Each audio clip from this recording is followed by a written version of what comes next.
Polystyrene is very useful for making large props, as it is bulky yet comparatively lightweight, and it can be easily sculpted. It's made up of tiny balls and comes in different densities. The smaller and the more tightly packed the balls are, the heavier and denser the polystyrene is. We use extra high density in the props department, but as dense as it is still a relatively soft material and easily damaged, so we scrim it to protect it.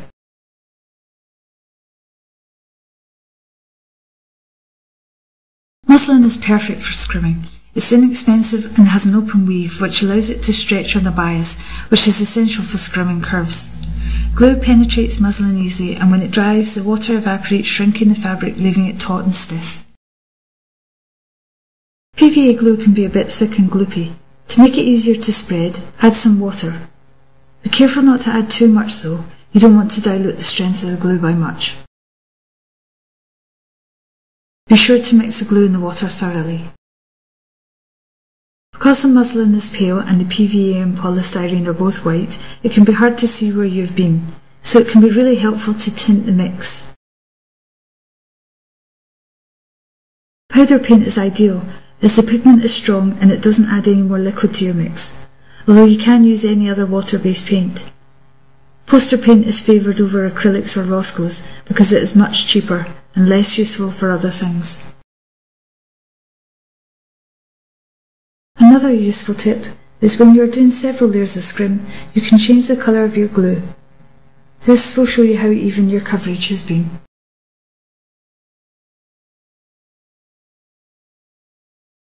Scrimming is the process of taking a woven fabric of some kind and laminating it with a glue or resin in order to reinforce something. When we talk about it in the props department, we are referring to the application of muslin and PVA glue to polystyrene and plastizote. Start by painting the surface with the PVA mix. This gives you a tacky base to stick your fabric piece to. Smooth out the fabric with your hands. If you get creases that you can't smooth out, don't be afraid to peel back the fabric and start again. It is easier to smooth out the fabric when its top surface is dry, so make sure at this stage your fabric is as flat as it can be.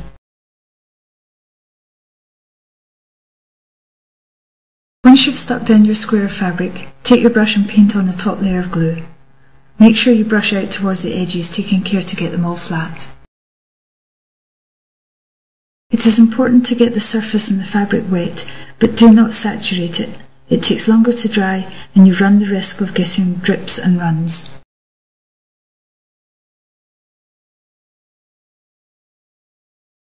Dried scrim can be removed easily enough by peeling back an edge and ripping it off. This is very handy if for any reason you need to re-scrim, or if you are simply trying to recycle the polystyrene underneath.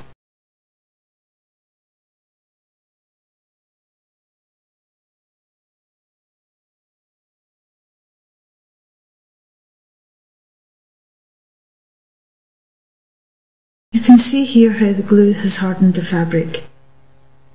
It is stiff and strong, but it can be torn easily.